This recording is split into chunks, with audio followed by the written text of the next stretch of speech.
What's going on, everybody? Peace and blessings to you. Thank you so much for tuning in for Trailblazers Radio. You guys could have been anywhere else, but you guys are right here with us, and we most definitely appreciate that. So, you guys are tuned into the Author's Alley. I am your host. I am FL Beaty. So, thank you, and again, thank you very much for tuning in to us tonight.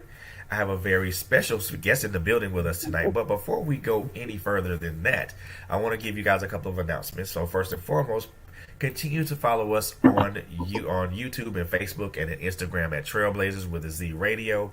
Please continue to like and follow us on those social media platforms. And also, if you are an author, if you are a business leader, if you are anybody that's making an impact in the lives of people, we want to hear from you. So please shoot us out an email at Trailblazers with a Z radio at gmail.com. Again, that's Trailblazers with a Z radio at gmail.com, and we will get back with you within 24 hours and talk about what you guys have to offer, and better yet, get you on to the show so we can talk to you about what you have to offer as an entrepreneur, as an author, as an independent artist, or whatever it is that you do. But without any further ado, I am wholly excited to have this young lady in the building with us tonight, man. I am so excited to have this young lady in the building. And I know she doesn't need an introduction, but I'm going to give her the best introduction that I know I possibly can do. So, this young lady, Miss Carole Copper, she's always been inspired to teach. This, combined with her wish to help young people, led to a teaching career as a teacher of English and literacy. While she was teaching, she discovered her new love, which was African dance. And she wants to share this passion to help others to find a way to express themselves through this particular beautiful art form. 25 years of African dance has helped guide her down a path of self-love, self-acceptance, which is a gift she likes to help others achieve. Ladies and gentlemen, without any further ado, the Author's Alley presents an evening with the irrepressible Miss Carole Copper. How are you? I'm fine. How are you doing, Fred? I'm doing good. Thank you. So this Friday has been kind of hectic, but it's been pretty good so far. I won't complain. I will not complain. Do not complain. Do not No, complain. ma'am. No, Every ma'am. day is a good day around there. Oh man, look. Every day above ground's a good day. Absolutely. So I appreciate you having me. Thank you so much, Fred, for that introduction, and I just appreciate you. Thank you. Oh, no problem. My pleasure to have you here.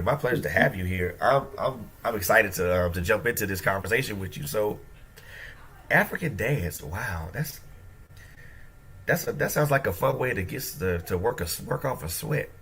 Absolutely. It's definitely a fun way to work off the sweat, and in the process, learn a little bit about your history.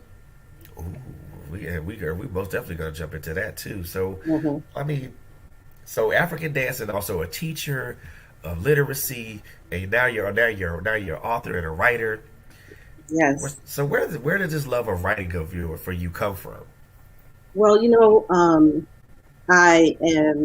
I'm a retired literacy teacher. I just recently retired. And, I'm a reader. If you're a reader, then you love the written word. And I've always been someone to read all the time. And I didn't even plan to be a teacher, but I found that I was teaching all the time. And I've always been a reader. So now is the time. Now is the time.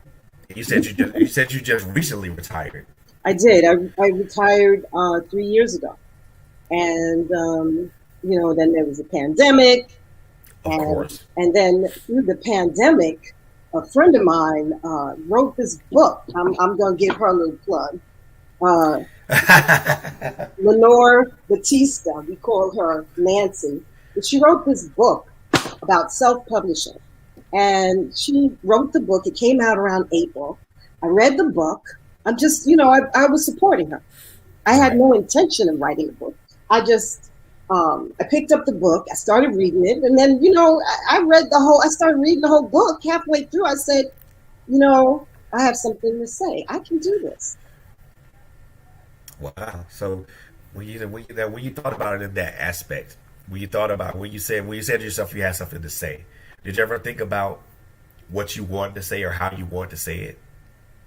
Well, you know what happened was I said, I have a lot to say. I had a lot to say about a lot of different topics. And then I said, if I were to pick one, which would I pick? And I began to evaluate myself because, the pandemic has folks evaluating themselves, right? You start thinking about our lives and where we are and how we got there, right? Right. So I'm thinking, and I'm thinking, what did I do throughout the whole pandemic, at least twice a week, and virtually was to dance. And I did African dance the entire time, and I realized, African dance really influenced my life to the point where I had to evaluate, well, how did it influence my life? What did it do for me? Um, and if I were to write a book, what? Why would anybody want to read that book? Ah, wow. So that's where the thought processes came into play. Yes. And then I said, you know what?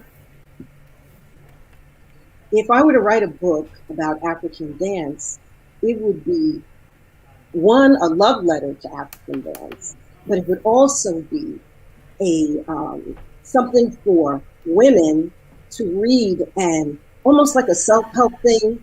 And Right. they read the book and they see how a deep dive into any kind of hobby or dance or what have you, it always helps you to grow as a person. It always helps you to know yourself. And to what extent will that knowledge help someone else come to self acceptance like it did for me? Wow. So you had a lot of questions to ask yourself. Yes, I had a lot of questions, and I said, you know what? I'm going to create an outline. I created an outline. I followed the book, and I just kept plugging along. And then I said, let me do a little outline. Let me do some research. Let me find out, has anybody ever written a book on African dance? Right. Well, people have. About 4 or 5 people have written very scholarly books on African dance. And no one has written a memoir on African dance. And no one, more importantly, no one has written a memoir on African dance that really talks about how do you go to an African dance class, participate successfully? How do you stay present while you are in the midst of that dance journey? How Uh, do you um, how do you then transfer that to to changing your life? Like, how do you change in your life? How are you open to change? I get it. I get it now. Because and I've always thought that when you enter into something like that, you kind of consider what type of impact it's going to have on your life. Whether it's going to have an impact physically, emotionally.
There you are. He's My back. apologies for that. Ugh.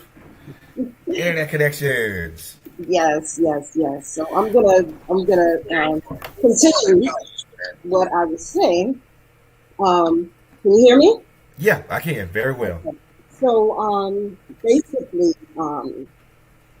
the self acceptance and the dance um, go together. I started dancing not as a young person, not as a person who went to dancing school. I started dancing when I was 32 years old Whoa. because I was trying to lose some weight. And a friend of mine told me to come with her to this class. She was trying to sell me some of those thermogenic herbs, you know, those herbs that people try to sell you. Yeah. And some of them no weight products. Oh yeah, for sure, for sure.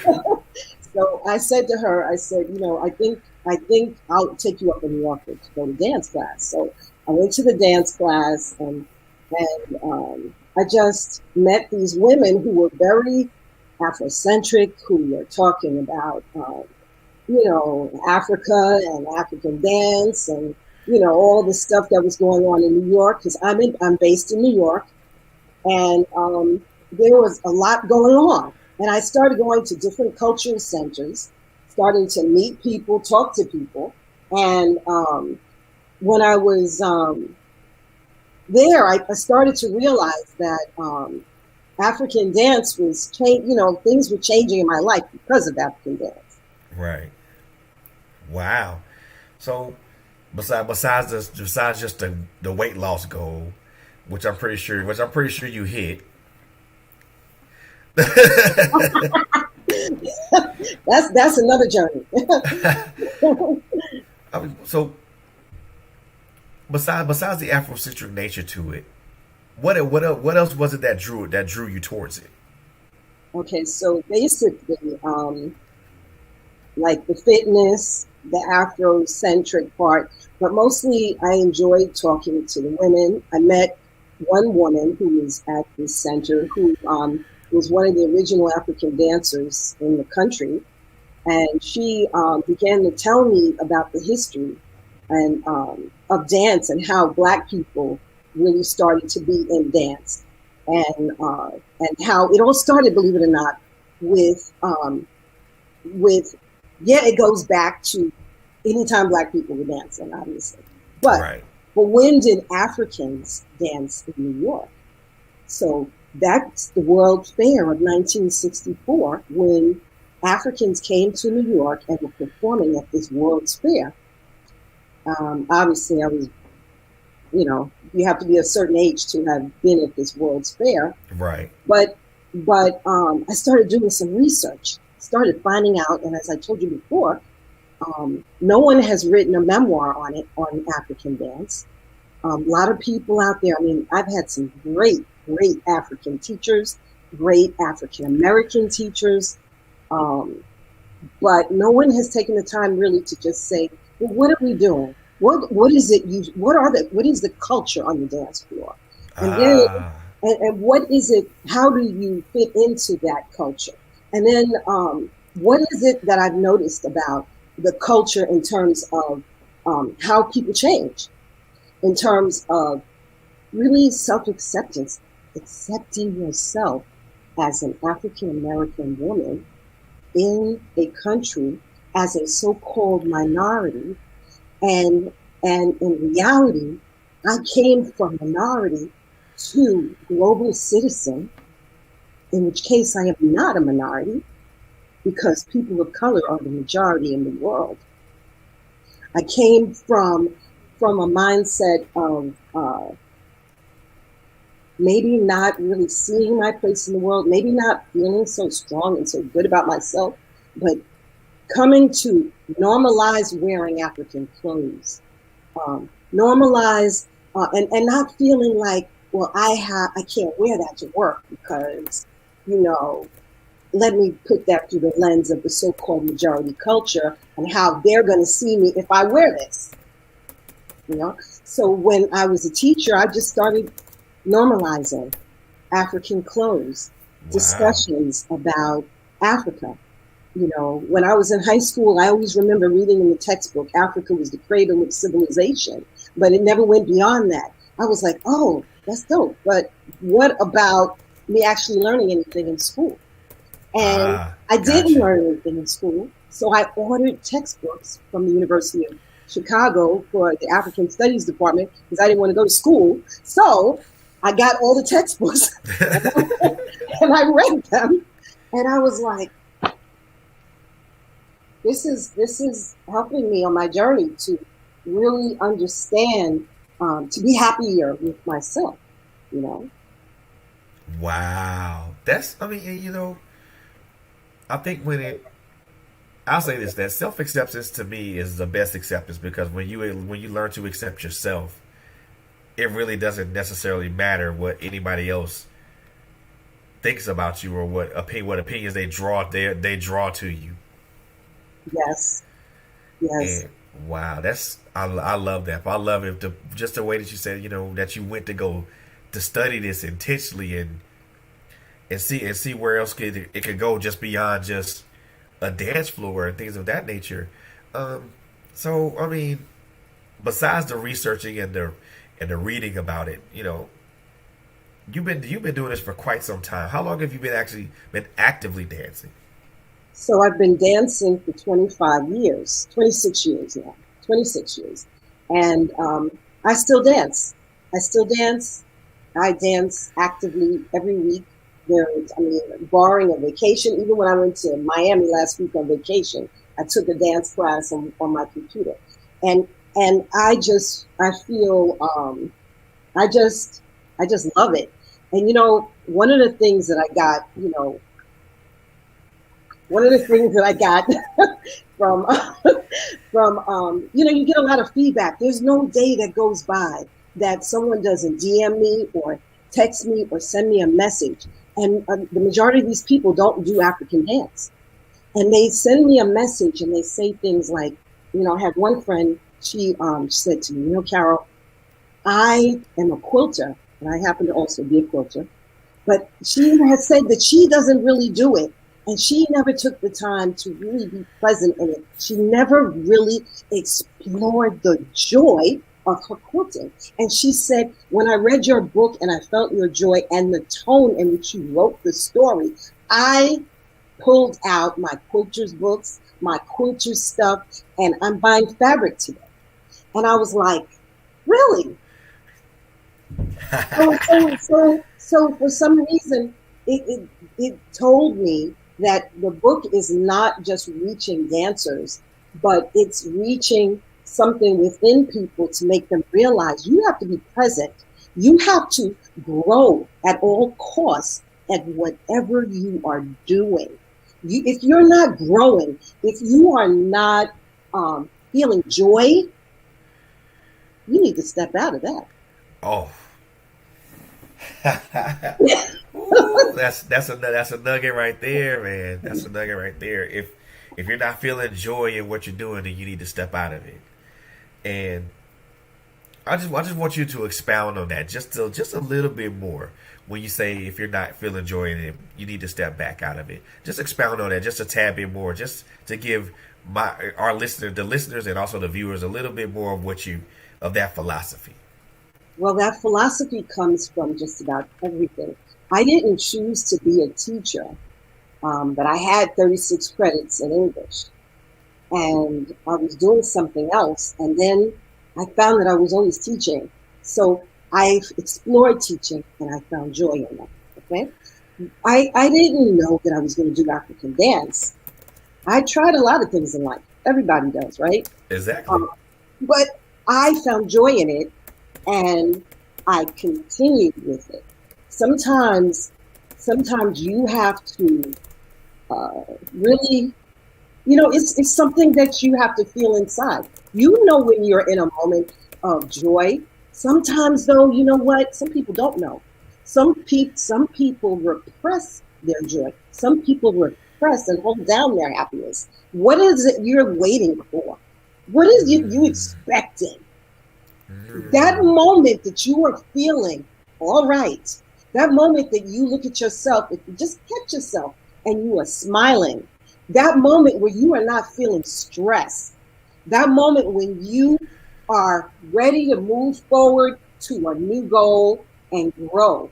That's how you know you have happiness. That's how you know you have joy. Take a moment and stay in that moment. What can you do to stay in that moment? You know? And Wow. I mean, I really kind of want to just read one little section of this book, if that's okay. Sure, by Okay. all means. All right. So, my dear young African American sisters, African dance helped me to know myself. I love African dance so much. It's something I'm passionate about to the point that I have to dance. Dance is a part of who I am. I communicate my fears, pain, anxiety, and happiness through my dance. I love the art form and I live to burn the dance floor with my African dance sisters. And this memoir is to share how my African dance journey was instrumental in my path to self acceptance. As you Ooh. read how I navigate the dance floor, uh, consider how this information will impact you on your own dance journey. And I spoke to this young woman last weekend who is a dancer. She's a ballerina, and she was telling me that she wanted the book. I happen to have one with me, of course. Of So, course. so I gave her the book, and she's. I said, well, why do you want to read the book, even though it's about African dance? Have you ever done African dance? She said, no. I said, but why are you interested? And she said, because you're passionate about this, and I know it's going to apply to my own experience as a ballerina. And I'm curious to see how similar it is. So she's supposed to get back to me when she finishes the book.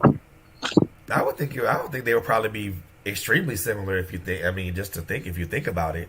I mean, I would think that they would both translate to about the same thing. Just a thought process of mine. Yes, yes, yes. And I think, uh, it all goes back to the word journey and the fact that we have a journey. And as we journey through life, uh, how are you moving? Are you letting life happen to you? Or are you moving and controlling your life? You know, Right, right. it's almost like dance. I remember when I first got on the dance floor, I felt all like, what am I doing with my hands and my arms? And I was just there and following. And I didn't know where my body ended and began. I didn't know if, about my proximity to the next person. I don't know if I learned how to stay in my space. I learned how to dance in space. I learned how to move my arms. I learned how to navigate the air and to just be purposeful. And it's a metaphor. Right. It's a Always be metaphor for purposeful. life. Always be purposeful in what you're doing. I think so. So I guess from the time that you started to where Uh-huh. to the level that you are currently right now, as far as the dancing is concerned, um, are you? Well, I know from beginning to where you are now. Do you feel that? Do you feel much? Do you feel a lot more confident in what you're doing, and to where now you're like it's almost muscle memory? Mm, absolutely. But I caution in the book to people because so I have a chapter on the dance floor and dance traditions and what to do on the dance floor. You know, and one of the things is that um, even though I've done it for 25 years, there are 54 nations in Africa, right? Right. So Africa is a continent and not a country. We must keep telling people, right? Exactly. Exactly. We come from West Africa in the triangular slave trade. If you are of the African diaspora and part of that, then you came from West Africa. So most of the teachers that I've taken were from West Africa, and that mostly is Mali, Senegal, Guinea, some Nigeria, um, but mostly Mali, Senegal, Guinea.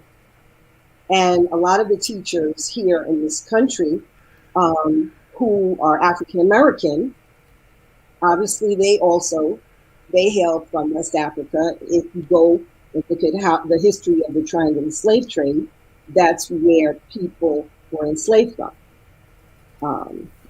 So your question was about do I feel comfortable and how my growth is. All right. So the reason why I brought up all the different countries is that all those countries have dances. I have not learned all those dances from all those countries. I have studied Senegalese dance, Malian dance, some Nigerian dance, and Guinean dance. Of those countries, I would say Guinea dance I'm most knowledgeable in, and I think I'm pretty good. I've danced for a long time. If I get on the dance floor and a teacher does a step I don't know, is very rare. So what do I do? In the book, I say, if you already know the step, now it's time to work that step. Now it's time to do something with your arms. Now it's time to do something with your hips. Now it's time to make sure you really are looking at the flavor. And then think about the difference between the feminine version and the male version of the dance. And is your teacher a female versus a male? And what are they bringing to the table? There's so much to learn. You can never learn enough. You can never I learn enough. noticed because you You mentioned, just can't. wow, because you mentioned all the different places in Africa where they have different dance traditions. So so your notebook is not even halfway full at this point. No, but the just having a slight technical thing here. All right. The most of the teachers who are here in New York, if they're African, they're mostly from Senegal, Guinea, Nigeria, Mali, that teach dance. And then the African American teachers, who I learned from first. African American teachers I learned from first. And I love so many of them, because they also have knowledge of jazz and ballet and all these other things that they bring to the table, not just the ancestral dance from the village. They also have all of that nuance that they can bring to the table. Wow, and I guess it puts a spin on it too. Absolutely. I mean, because of African dance, I went to Africa. I have been to the Caribbean. I've been to the southern United States. My family is from North Carolina and Alabama. Right. And so I've been all over the South because, everybody spreads around. And I come from, parents who have 9 or 10 kids. So I have family members all over the place. Exactly. Who doesn't really? Exactly. But I really, I had no intention or even thought about going to Africa. But 5 years in, I decided to go to Africa. I ended up dancing in Senegal. I learned about the whole thing about written history. Because, a lot of times you have a Eurocentric tradition of history because Of course. written history, there was not always written history in Africa, right? So Right. you don't have written, plus everybody's speaking different tongues, right? So you're talking about a oral history, and you always hear about people talking about in our culture, call and response. How you know how it is, like Oh yeah. party over here, party over there, Oh party over here. yeah. Oh cool. Oh I yeah. said Oh yeah. something, you said blah. All of that is all African, right?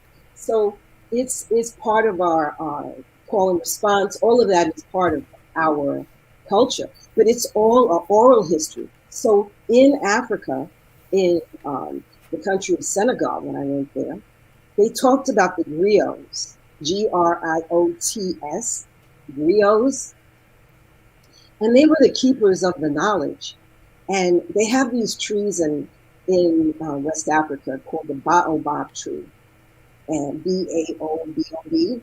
And the baobab tree is an upside down tree because it has like the roots in the top and the trunk is on the bottom. And the trees, I kid you not, I went into a baobab tree that was as big as a house. Whoa. As a matter of fact, there was one tree that was over a road and people drove their cars through this tree. And people need to look that up. And this tree held the skulls. They obviously in modern times they probably have removed all of these skulls, but they believed that it was a sacred tree, and you would put the bones of the griots in the tree. That's where they buried them, because they wouldn't put them in the ground, because that would be burying knowledge.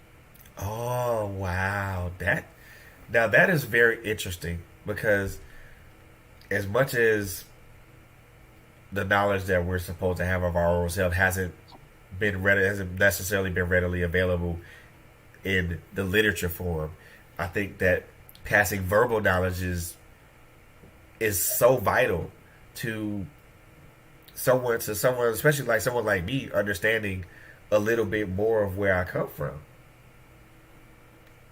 Agreed. And I mean, I haven't done that whole, thing with the, what is it, DNA test and all of that to find out anything. I mean, I don't know if you've done that. No, ma'am. Not gonna do that. But you know what? We know it's West Africa. We know that because that was part of Africa that juts out, and part of that triangle, the Gold Coast, was West Africa. Right.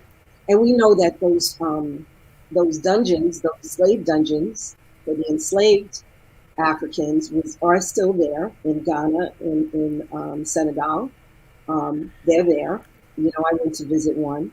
You've been hearing a lot of people talk about last year. The year before last? Was it the year of the return?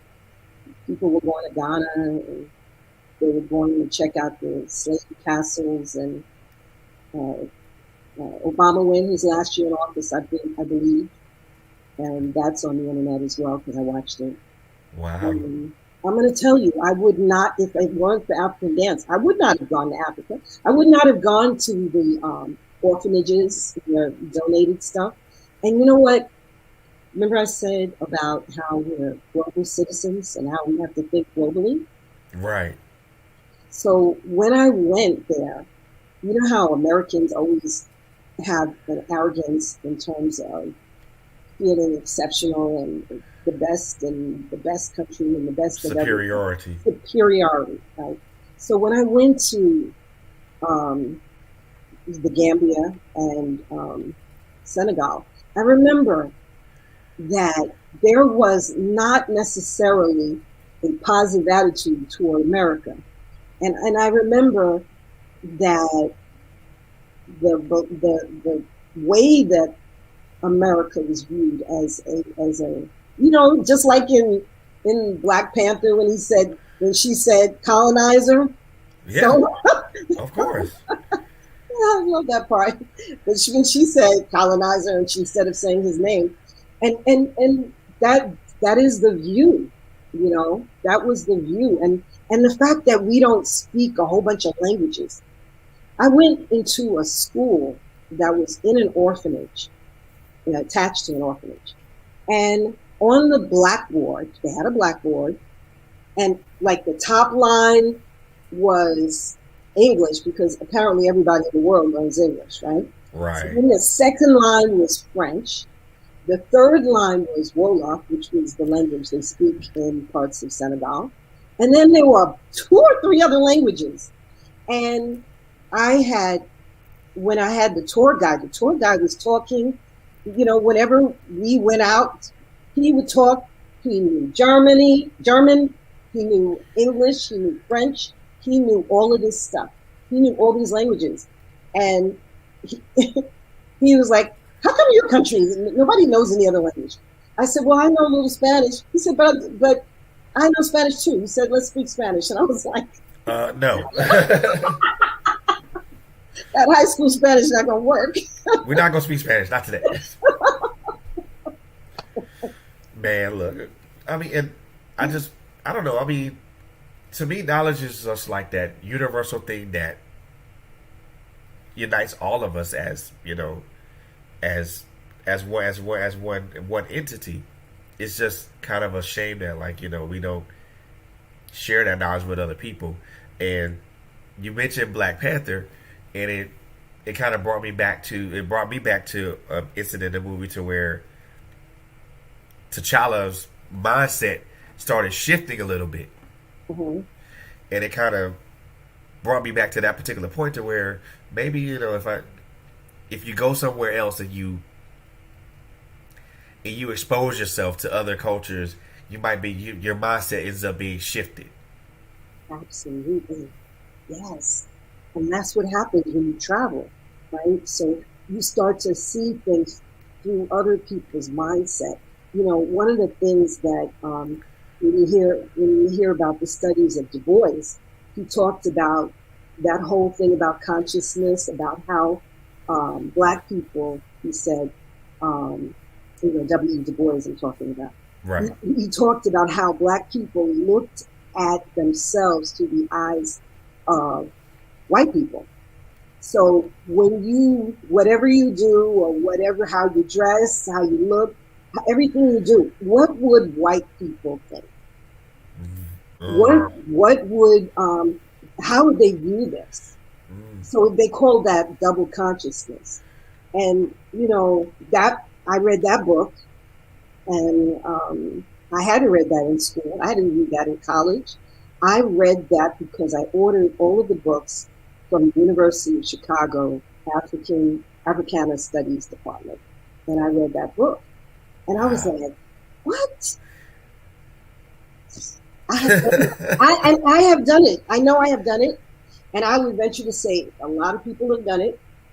And it's, he wrote that book back at the turn of the century. I think it was 1917 or 18. He was the first Black man to go to Harvard. I'm going to tell you,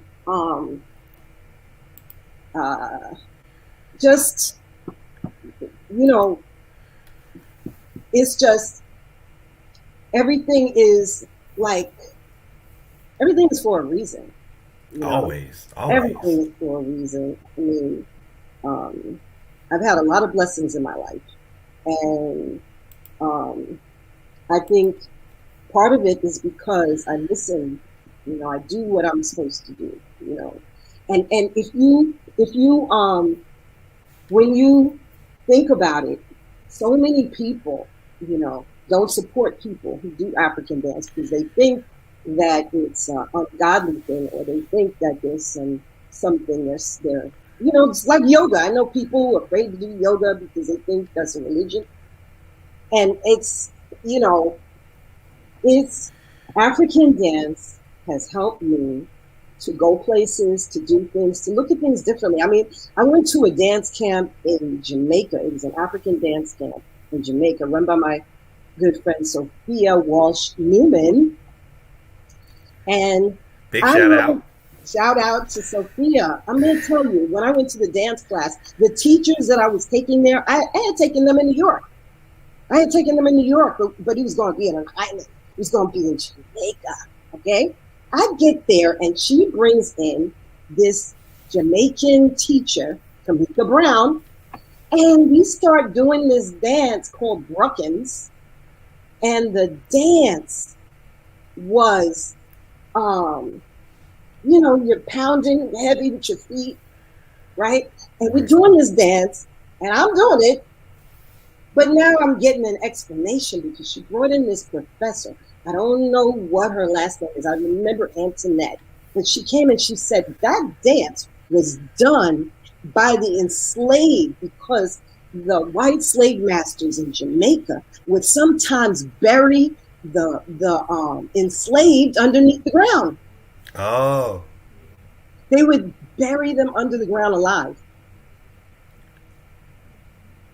So they would tap on the ground. They made it a dance, and they tapped over the ground, and they would wait to feel with their feet if somebody was underneath them. Ah, so the dance became a way of location. Salvation. Exactly. Salvation. Wow. And I was like, oh, mind blown. Okay. So I take African dance. I go to Africa. I come back. Go to dance conferences all over the Northeast. Um, and then I end up in Jamaica thinking I'm going to do African dance with these same dance teachers, with these same women that I normally dance with.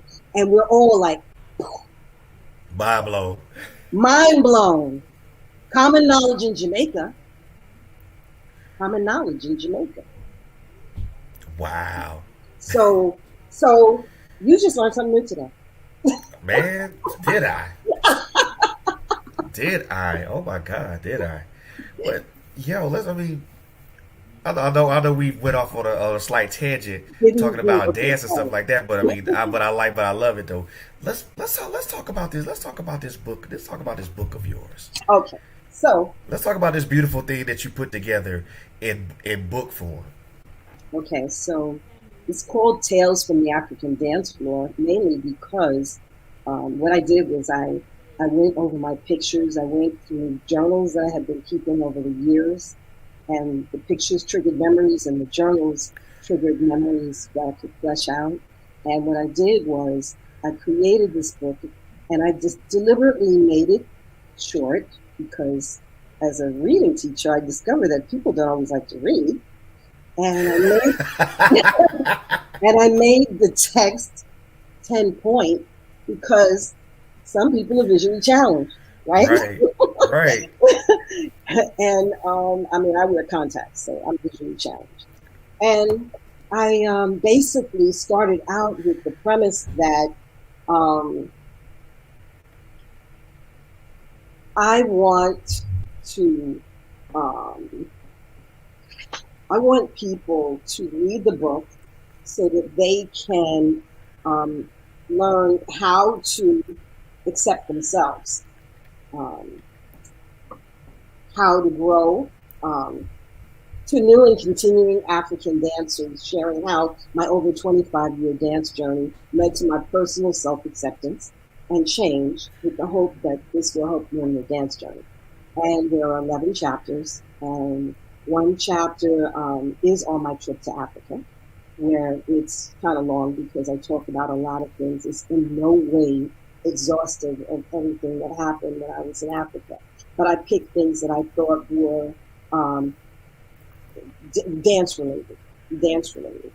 Um, I also have a chapter on dance traditions where I talk about um, what to do in a class, and of course I talk about the drum. You know, the drum was banned by slave masters because they knew that the drum, through the drum, the enslaved Africans would be able to share knowledge and to talk to each other, right? Wow. So basically, the drum is a very powerful instrument, you know.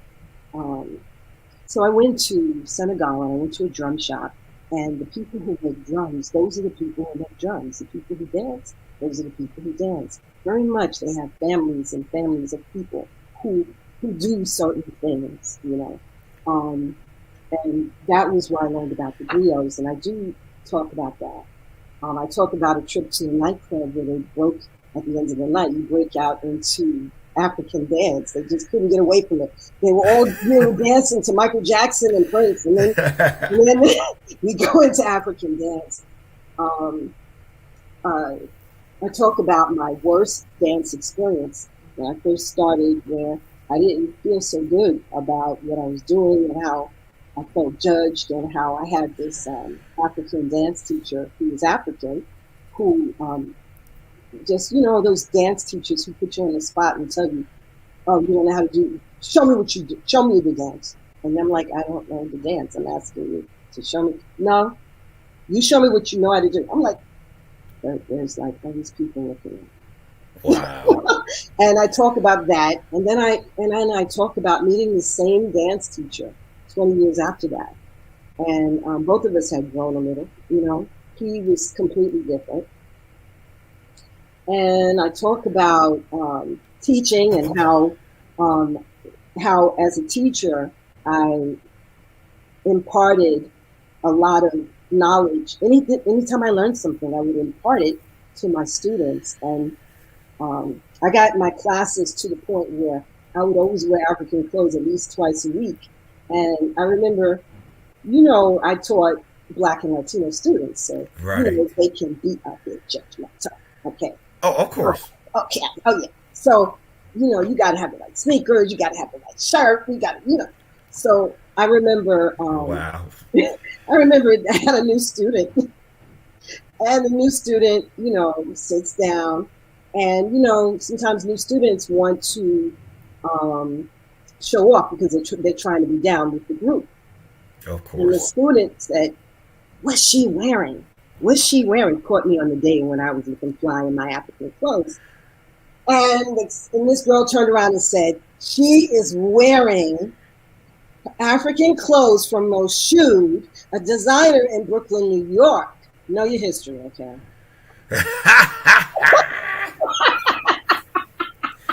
Somebody got put in their place.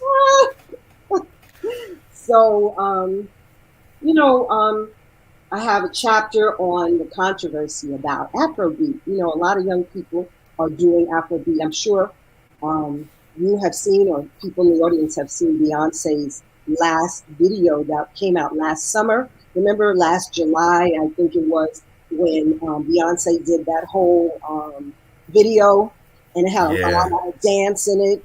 And it was, okay, so that dance that she was doing was not necessarily what we call traditional dance, because it's mixed. It's sort of mixed. They call that Afrobeat because they play current music, but they put a few African dances in there. So, like, you can have a dance from Senegal next to a dance from Ghana next to a dance from Guinea. You can have a dance from Nigeria. They pull from the traditional dances and they dance, and so they're dancing to say Beyonce or Michael Jackson or some rhythm. Right. But it's not. You see it on TikTok too. All the time. All the time. But the thing is that for me, I'm a traditional African dancer. So if I see I look at that, I'm like, oh, that's a lamban from Mali. Oh, there's some sabar from Senegal. Oh, that's and it's next to it. And so the concern is, we just got people to start going to African dance classes. Where will they water down the dance if you're mixing them all up like this, and then on the other hand, they're doing African dance. Yeah. Socially, they're doing African dance. So, and people are making money. Those Afrobeat stars are making money. Of course. So anyway, I discussed that in one of the chapters, and then basically, I talk at the end about. I talk about Caribbean dance. I talk about the clothing. I talk about pandemic dance. I talk about. I talk about, and then I put a lot of resources in the back where I talk about where you can. I wrote down all the YouTube sites that I went to, and that you could go to see the Obama's visit, the door of no return in Senegal. The YouTube of visiting the crocodile pool in the Gambia, where they had crocodiles all out there, and they wanted us to pet them. No. People were doing it. You want me to pet that? Is go bite my head off? Yeah, I'm good. They didn't bite anybody. They are petable crocodiles. They must be heavily tranquilized. Well, if you read the book, you'll find out why they don't. And I'm not telling. And so basically, the book, the feedback that I have gotten from the book is that it's an easy read. Of course. It's written with love. It's like written with love because I'm writing from the lens of talking to African American sisters. Okay. Now, Right. you don't have to be a person of color, obviously, to read the book. And I have a lot of buyers who are not of color because we have a lot of people who are not of color who take African dance class, just like we might take flamenco or salsa or some other dance that is not necessarily African based. Right. So people are saying that they really enjoy um, learning about certain things they need to do in the class and the advice that I gave. Wow. It sounds to me. It sounds like it's a humongous love letter too. Yes, it's a love letter, and I think also um, the book is going to be taught this summer in summer school class for middle school students, and Oh and wow. yeah, so I created a package of curriculum, and and See. it's and one of the things that I want the young girls to do, and even if like there's a rites of passage program, it would be good because I want people to write about their own journey through whatever has impacted them. Man, oh, to have your book in a classroom setting, ooh, that's major. I think that it's really surprising me. I'm also going to be on a local news station feature story next week, and just a lot of my former students are giving me backyard barbecues for me to read, to read, read the story, to read the book, and to talk, and it makes me feel so good. It makes me feel so good. I I could tell. I could tell. Just I mean, just to be on someone's TV program, or even just to have your book as some sort of curriculum for a summer school program. Those are huge steps in the right direction. I would like it to be a supplementary book for a dance program in a college. That's also on my goal list because I think that a lot of colleges, I know a lot of colleges have at least one African dance requirement now, which is really great. But I researched that, and that's for dance degrees. And I think that this is the only memoir, you know, about how a person feels in a class, and you're not going to learn about that anywhere else. You literally will not, because I checked out all these other books and I looked at them, and nobody did that. I mean, I looked at these things after I wrote the book. So I wrote the book because I had something to say, and I said, "Well, wait a second, I need to find out if anybody write a book like this." So I went and I looked up the books, and then I bought a couple, and I said, "Oh, nobody did what I did." So I said, okay, all right, that's cool. Yeah, because I mean, you did the impossible. I like that. I love it. So the one thing that I like to ask everybody, all my guests that come on, you know, this journey of life is not a it's not a race. It's a marathon. Yes. So I want to ask you where you are in this particular marathon of life. Are you in the middle? Are you going to the home stretch, or are you at your beginning? As a person over 50, I don't like that question. All right. Okay. All right. So, I'm no, sorry. okay. Well, you know what? I'm on my journey. I'm on my journey. I would have to say that I'm in a new season. I've already raised my kids. My kids are grown and not living with me. I'm retired, so I'm not getting up early in the morning anymore. And I, I now I'm writing a book. I have two other books in my head already. Um, I do a lot of things. I'm also an actor, so I've been auditioning.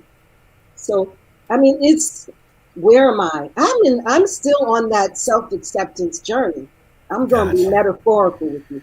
I'm still on that journey. I'm on that journey to trying to be the best person that I can be, to be as loving and kind as I can be, to be a support for my family members, my children, my sister, my brothers, my husband. I'm trying to be a good friend, and I'm trying to be a good person in African dance. And I'm just, I want to be I'm an ambassador for African dance. That's what I am. I'm an ambassador, and I want all of you to consider taking the class some more. Google it. Google westafricandance.com.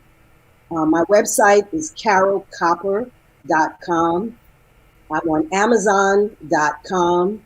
My name is Carole Copper, Copper, not Cooper. Copper, not Cooper. Carole Copper, not Cooper. And basically, the book is $10. It's on Kindle. If you have unlimited, it's free. If you don't have unlimited, it's $2.99.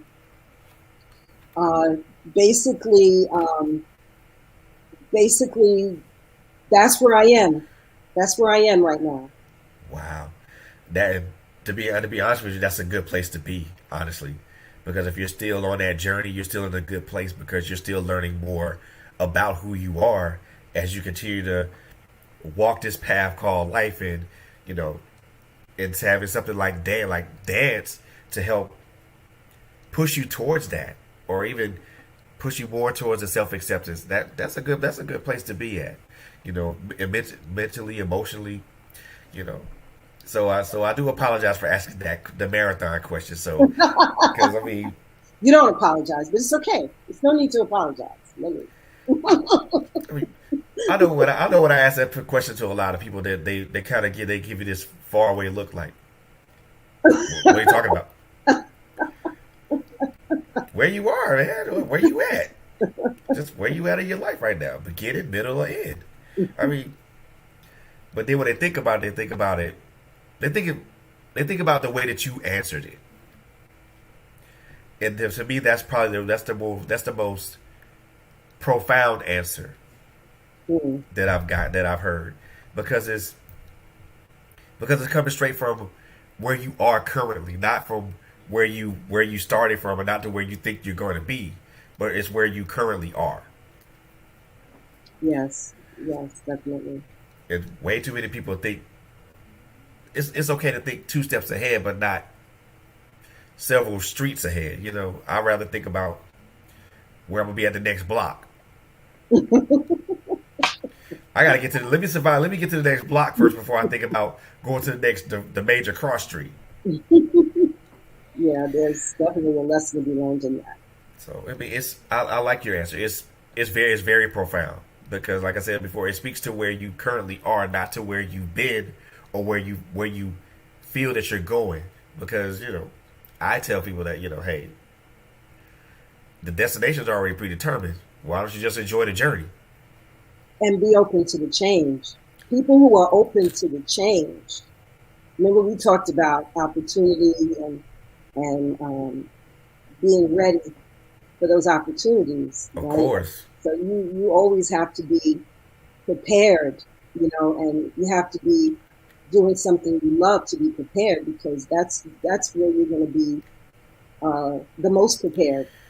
indeed, indeed, indeed. So, if there was anything that you could say to encourage somebody who may be watching or who may be listening tonight, or this evening, what would you say to them?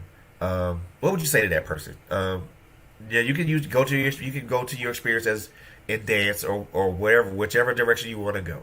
But what would you say to somebody who is looking for encouragement? Well, I was a teacher for 30 years, and so that was part of my job description, right? To encourage. Um, so I always tell people that you are enough. You are worthy. You are enough. You are worthy. Whatever good thing has come your way, you have earned it, and you are where you are supposed to be. because that is the only way you're going to accept joy when it comes your way. Mm. Hey y'all, profound, profound, profound, very profound. I can I can say this with all honesty. I mean, out of all the guests that I've had, authors, independent artists, poets, what you said tonight has been the most profound ever, and that's and for me that's real spiel because you know not too many people will say a lot of things and it come from a place of a place of how can I say this, a place of familiarity. Mm. And not too many people will say the phrases that you just said without experiencing something that, or even having someone else say that to you. So yeah, those are what you said tonight has been very profound. I think a lot of people can pull from that and apply that to their journeys in their lives, and you know embrace their changes and come away from whatever journey they come from a much better, stronger, better developed person.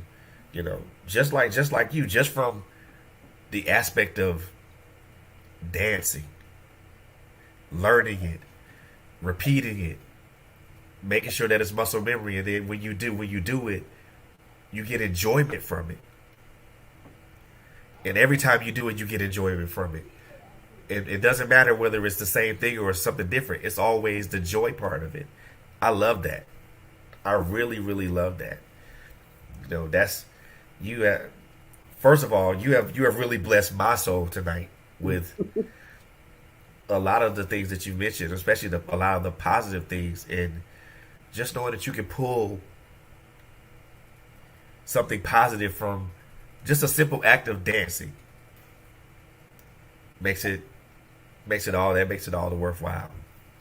Absolutely. Carole, man, Thank you so much for your words. man. Thank you. Thank All I you. can say is that for however long you continue to do this, I most definitely wish you all the best on your endeavors. As long as you continue to dance, and as long as you continue to write books that express that in such a profound way, most definitely I will continue to support that. I mean, I plan on actually purchasing one of those books so I can read it. Yay! I actually plan on purchasing one of those books to see, just to read it, and because I want to know what this love letter is all about. Yes, yes, I'm glad that you're interested. And I believe that you really are. That I think everything has to come from a place of love. Nothing bad ever comes from a place of love. Nope, No. not at all. Not at all. We both on that we can agree. On that we can both can agree. Yes, definitely. But Carole, oh my God, it's been such a pleasure for, first of all, to have you here and talk about your book and talk about your dance journey and talk about where it's taking you and where it's going to continue to take you. First I pray continued success in all your endeavors. Whether it's with dance or whether it's literature or whatnot. I pray continued success for you. Thank you. But I do want to give you one more chance, one more time to give yourself a shameless plug. So have at it. Okay, it's #Tales from the African Dance Floor is my hashtag on Instagram. Tales from the African Dance Floor, a memoir in a letter. You just go to Amazon.com and just put Tales from the African Dance Floor, and it should pop up, and you will see it is $9.99, and the Kindle is $2.99. If you have Kindle Unlimited, it is free for 90 days. I have signed up for that for 90 days. And basically, my website is carolecopper.com, and this is Amazon.com. And you'll see, it's beautiful. I had somebody put this cover together, Beautiful. No cheap cover, and it looks good on your coffee table. You know, it's and it feels good. It's very nice. And as I said before, it's short for those of us who don't like to read a whole lot. It's 63 pages, and it's in a nice font for the visually challenged. Oh, so it's coffee table ready, huh? It's ready for you to just say, you know what, here we go. Even on your night table, pull that up before you go to sleep. I don't know if you'll go to sleep though. People have told me they have finished the book in 2 days because they wanted to see what was going to happen at that crocodile pool. So, so here we go. Tales from the African Dance Floor, Amazon.com. Tales from the African Dance Floor. Man, Carole, yo, thank you so, man. Look, you just, man, you blessed you really just touched my soul with this amazing journey that you're on right now. And again, I pray so much. I pray for your success in all your future endeavors, whatever it is you endeavor to do.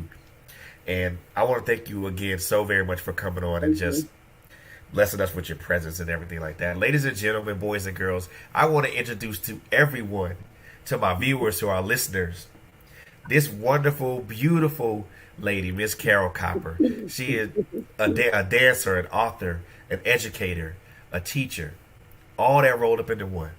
Go to Amazon, go purchase her book, go check out her website, go check her out on all her social media, Instagram, Facebook, wherever you can find her. And I promise you guys will be blessed with basically a love letter toward African dance.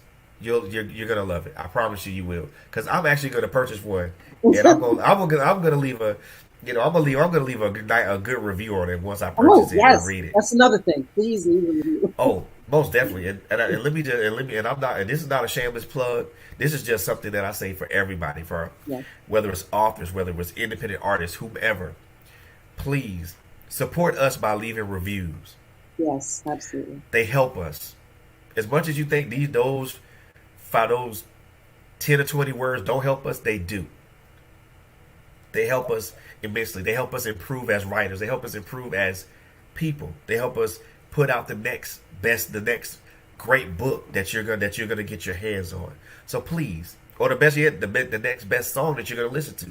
So please support us as artists. Support us as authors, artists, business people, small business people. We need that support.